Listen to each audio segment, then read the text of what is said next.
Bom, antes de começar, eu queria falar rapidinho por que eu estou fazendo o que eu estou fazendo agora, para quem não me conhece, porque esse vídeo vai ficar gravado. Bom, então eu sou a Carla, sou casada, eu tenho 2 filhos, eu passei meus primeiros 25 anos profissionais trabalhando em grandes empresas multinacionais, geralmente na área de vendas e marketing, em alguns cargos de liderança. E há 3 anos atrás, o meu marido recebeu uma proposta para a gente vir morar na Holanda, e apesar de ter sido uma oportunidade incrível, foi um começo bem difícil, né? Porque eu gostava do meu trabalho aí no Brasil, e sem o meu trabalho, os meus amigos, as minhas conexões, no começo eu me senti super perdida, sozinha, e eu perdi o meu senso de propósito. Então, eu tive de ir para dentro mesmo de mim para entender quem era a Carla, né? Quem era a Carla sem o trabalho dela? Eu percebi que eu estava colocando muito do meu senso de valor, muito só no meu trabalho, né? E comecei a questionar alguns outros valores, o que realmente era importante. Além disso, eu tive que aprender a lidar com a incerteza do dia a dia, porque a gente nunca sabe quando a gente não sabe ainda quando a gente vai voltar. E isso é um grande aprendizado, principalmente nos tempos de hoje de coronavírus, que também é um tempo de incerteza, né? E, bom, diante de todo... A verdade é que eu aprendi a viver um dia de coisa, é assim que eu vivo hoje, e acho que esse é uma grande lição.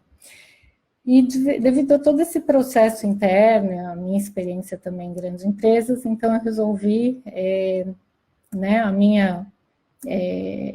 como eu falo, eu tenho essa vontade de querer ajudar, eu acredito que o mundo pode ser melhor, queria levar mais conscientização para as pessoas, então eu estou trabalhando em 2 frentes, uma tem para pessoas que estão passando também por uma transição, ou pessoal, ou profissional, que de qualquer forma queiram se reconectar, se reinventar, que seja, e também a mulheres que estão com dúvidas, receios em subir na carreira, como seria isso, eu também estou ajudando. Mas então vamos lá, vamos falar do assunto de hoje, que é equilíbrio de vida ou work-life balance. Então, esse é um assunto bastante amplo, né? Porque tem vários aspectos da nossa vida que a gente pode levar em consideração. Então, é a família, a nossa profissão, nosso desenvolvimento pessoal, desenvolvimento espiritual, a saúde, é muito importante, sem saúde a gente não faz nada, nossos relacionamentos, o nosso lazer. Então, meu intuito não é hoje abordar cada uma dessas áreas, que nem daria tempo, mas eu gostaria de convidá-los a pensar em 3 aspectos que podem fazer alguma diferença na vida de vocês. Então, eu vou começar contando a história de uma amiga minha, a Sônia, é uma menina, uma moça que eu conheci o ano passado, que fazia um curso comigo, né, que fez todo esse curso de coaching. Então, a gente se encontrava a cada 2 meses, mais ou menos, e também fazia muita call, porque ela era minha coach, eu era coach dela. Mas, enfim, ela estava sempre com cara de cansada, sempre infeliz, estressada, e na verdade, que toda vez que a gente conversava, ela falava, estou pensando em largar meu emprego, não estou dando conta. Ela era gerente de recursos humanos, de desenvolvimento, na verdade, de pessoas global. E por conta disso, o horário de trabalho dela era muito maluco, assim, às vezes começava muito cedo de manhã, terminava muito tarde de noite, porque ela estava sempre em call.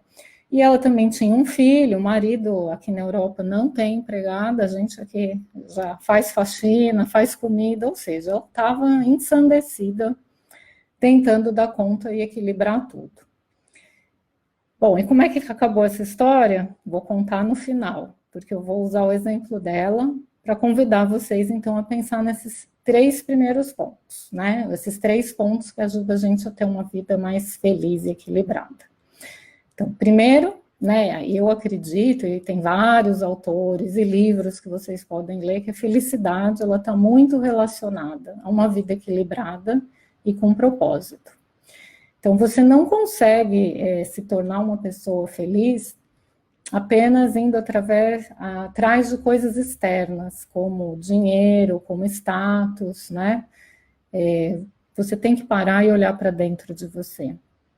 Então, em alguns momentos da vida, né, a gente atinge os objetivos, o que é ótimo, a gente tem que ir atrás, mas a gente tem aquela sensação que está feliz e daqui a pouco, quantas pessoas você não sente que já está desmotivada, já está de novo entediado.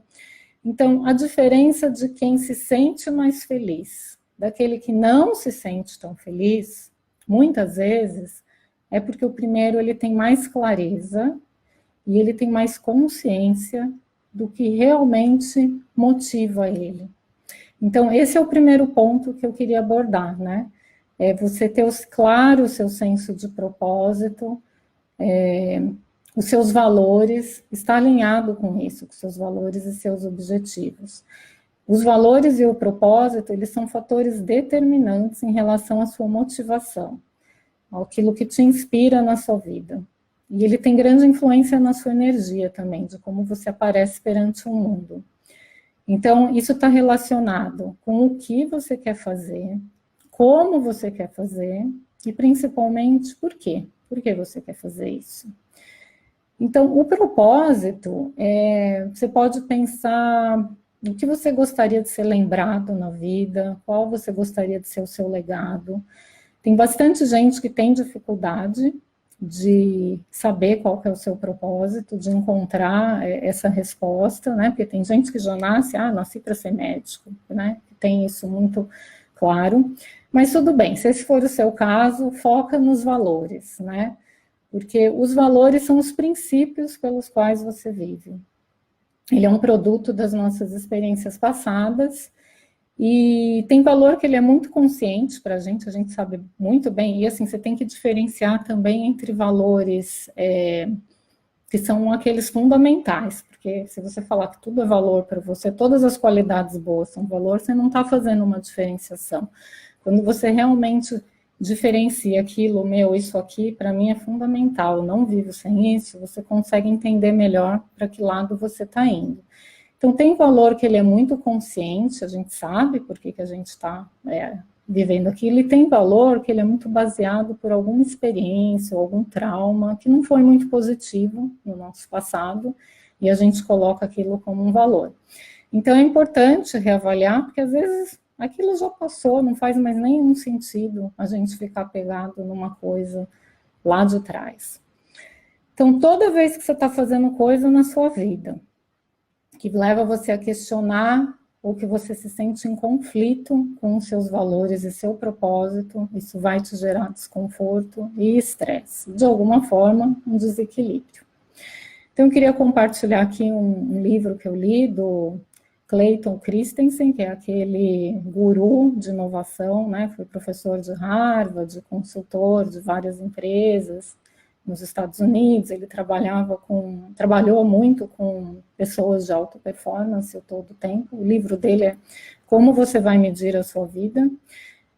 Inclusive ele morreu, né? Ele faleceu esse ano, mas enfim, o que ele deixa de mensagem é que a motivação não é o dinheiro que é a maior fonte de satisfação no seu trabalho.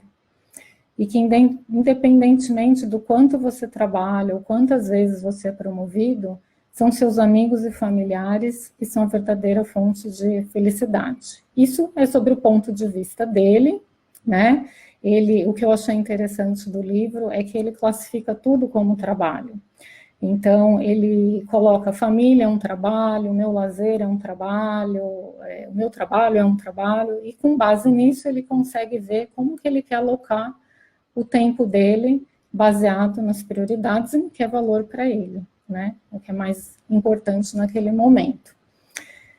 E uma outra pessoa que eu gostaria de citar, voltando no assunto de olhar para dentro, que foi um processo pelo qual eu passei, foi o Gandhi. Ele falou: o sucesso, fundamentalmente, é sobre ser fiel a si mesmo, o que inclui o que você acredita e o que você valoriza.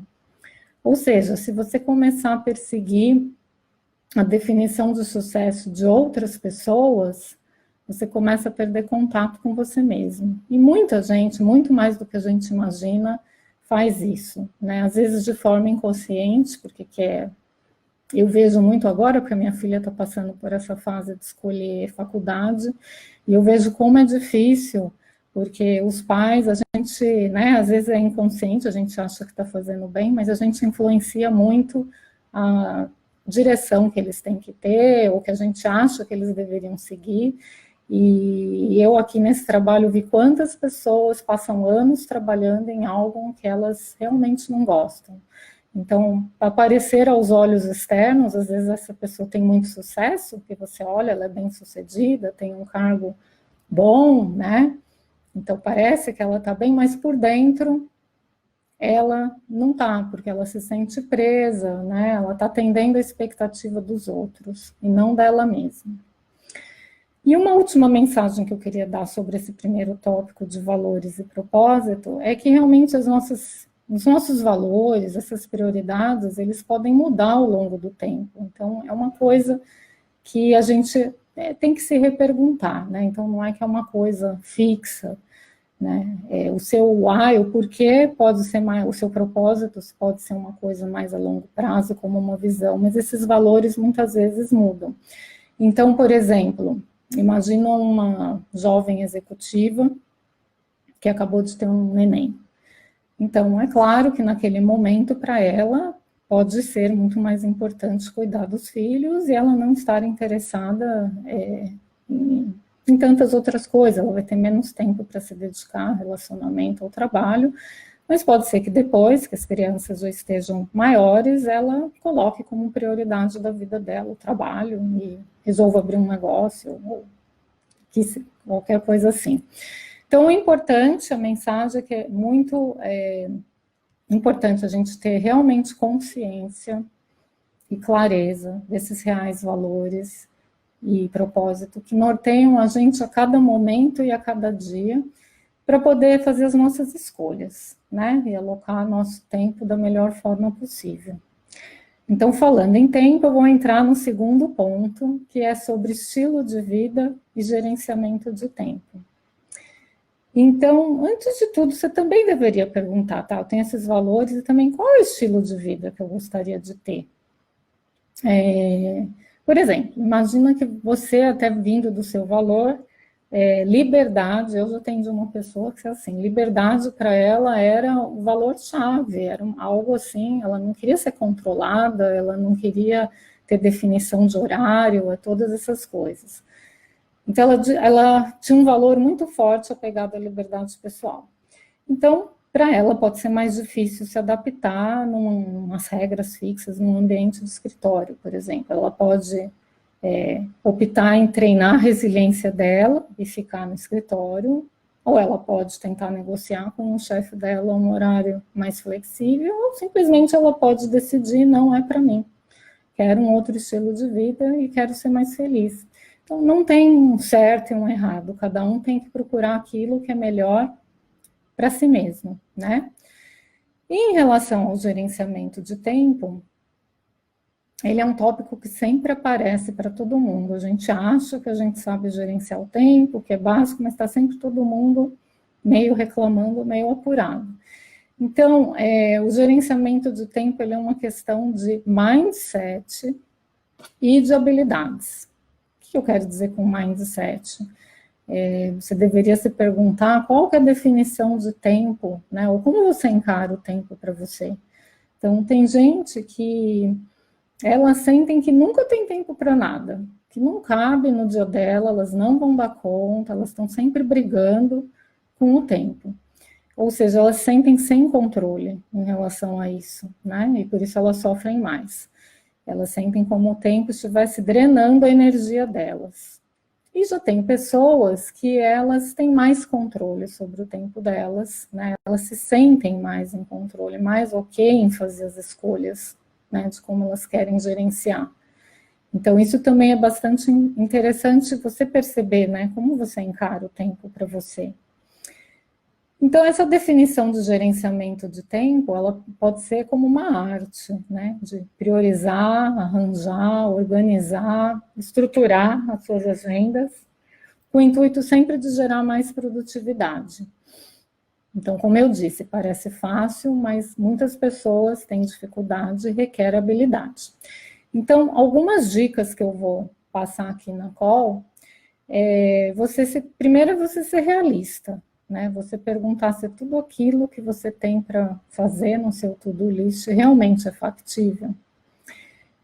Se não é factível, né? Então você tem que... A primeira pergunta que você tem que se fazer, que foi muito interessante para mim, porque eu também não tinha muita consciência disso, mas me fizeram uma vez, é quais são as atividades que não são negociáveis para você. Então, por exemplo, pode ser um pai e uma mãe que querem ir numa reunião de escola do filho, que aquilo é muito importante para eles. Então, aquilo devia ser, você olhar o seu, cada dia seu, você olhar o que eu não negocio.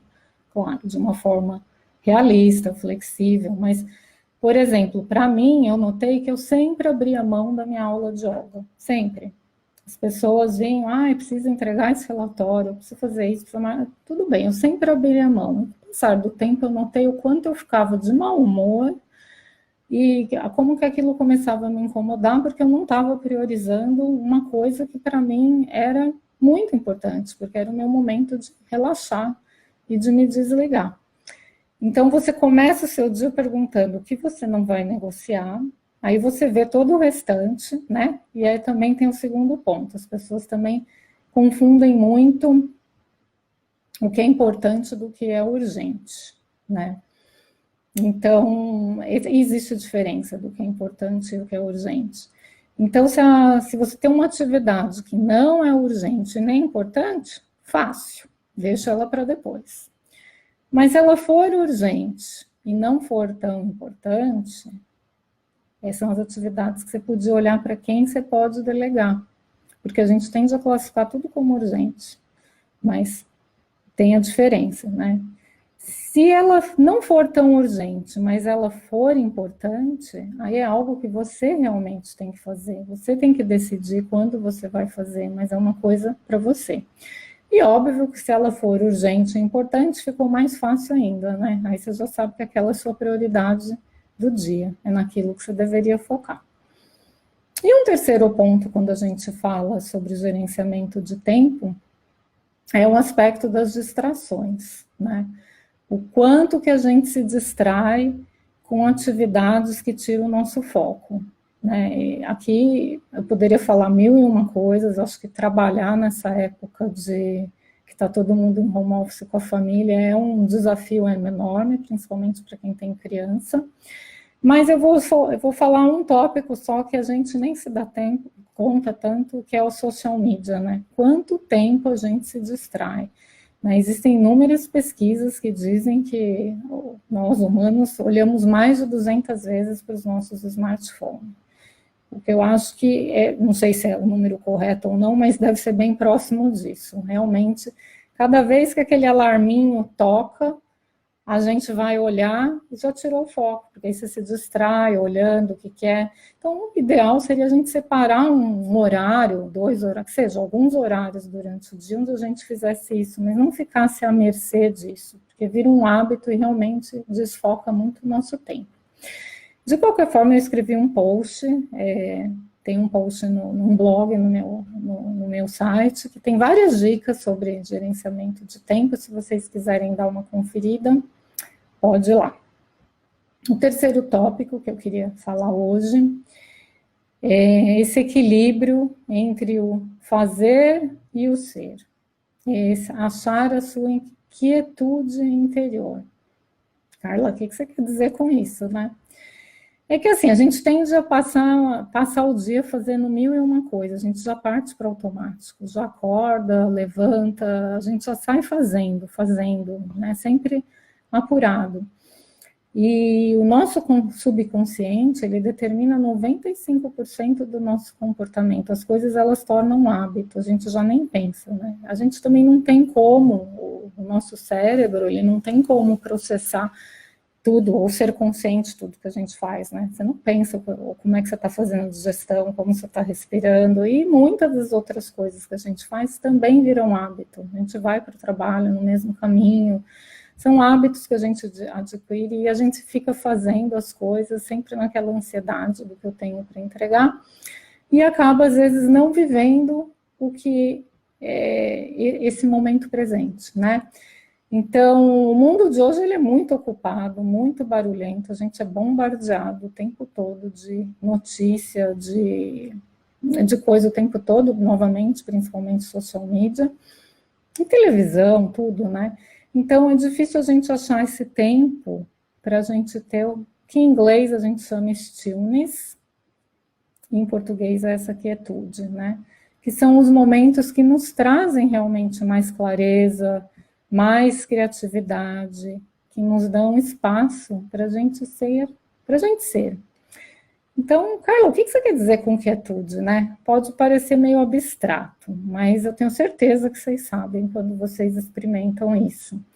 Então, por exemplo, quando você tem aqueles momentos de insight super espontâneos que vocês acessam sua intuição e vem uma ideia, por exemplo.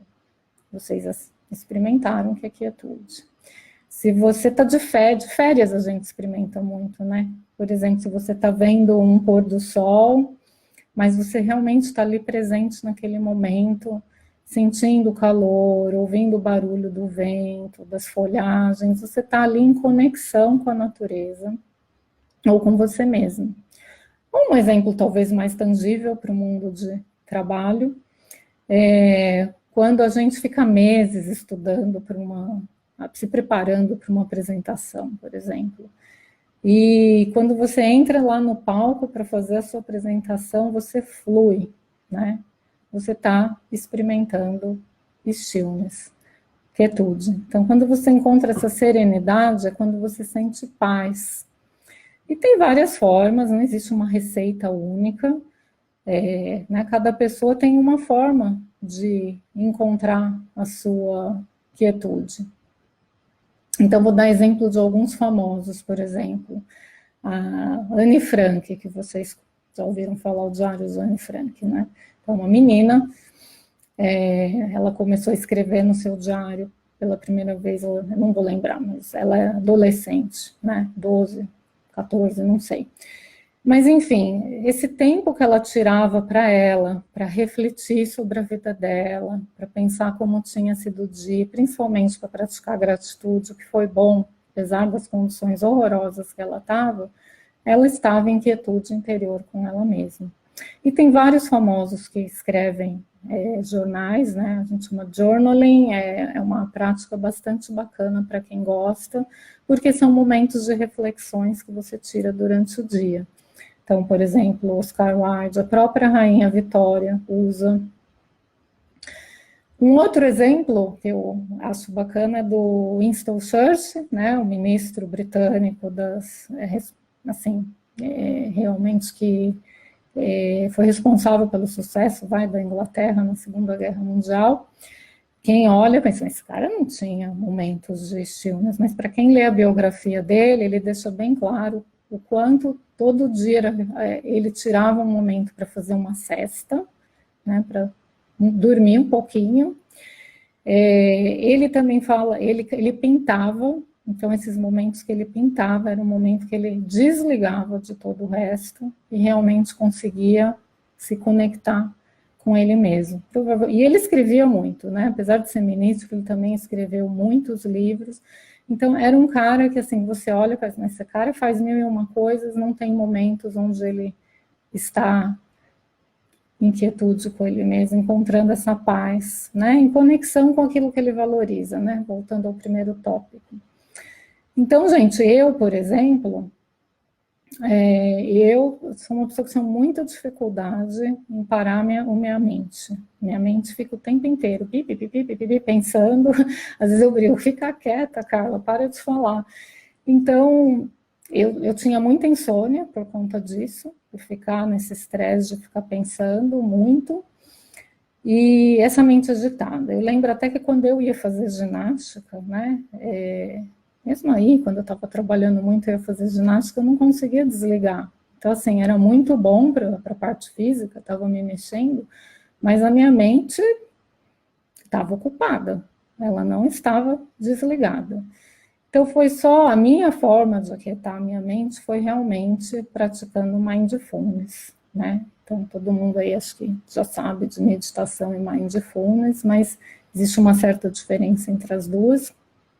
Mas mindfulness é uma prática de você ficar atento e consciente sobre você mesmo, né? Então, você sentir os seus pensamentos e emoções no momento que eles estão acontecendo, o que é bem difícil.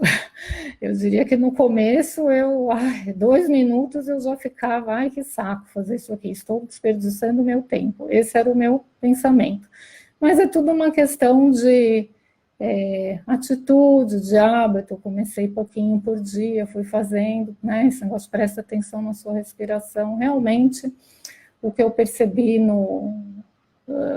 para mim, o benefício foi maravilhoso, assim, para controlar a minha ansiedade, realmente, não importa o que vai acontecer no futuro, o que importa é que eu estou conectada comigo mesma e eu estou bem nesse momento.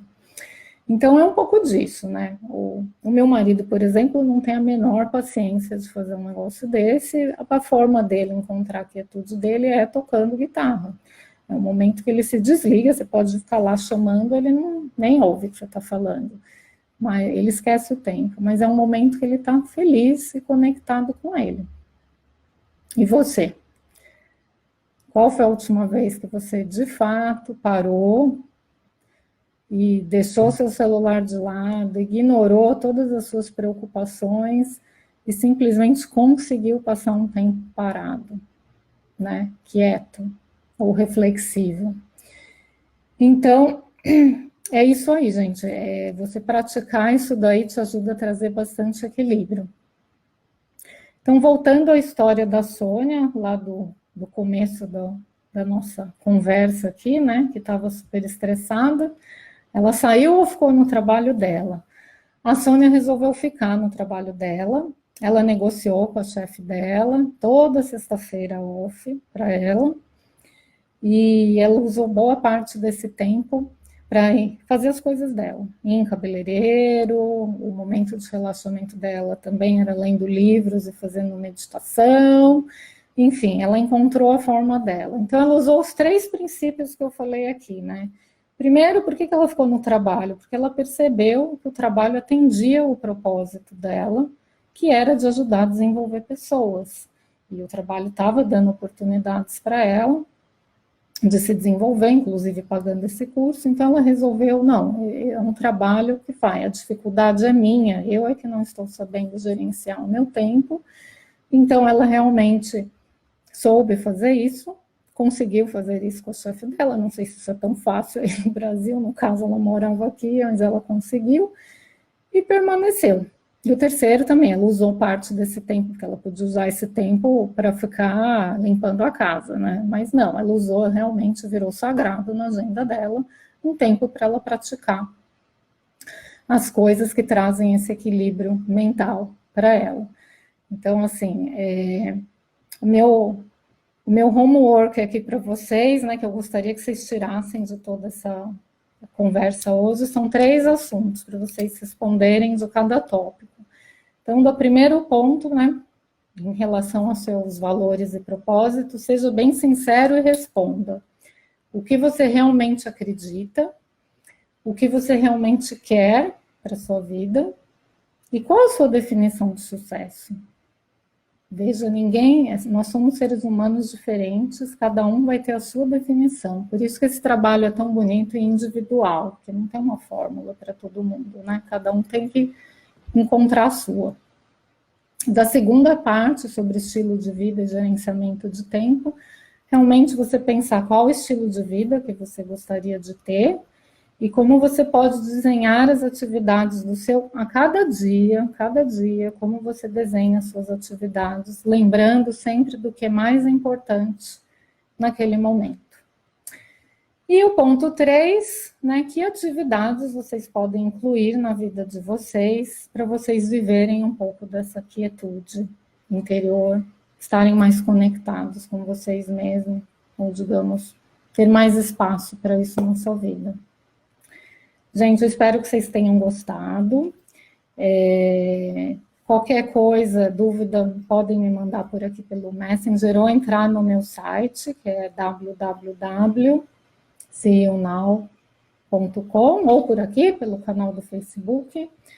E se precisarem de ajuda também, estou disponível para qualquer coisa. Espero que tenham gostado. Muito obrigada.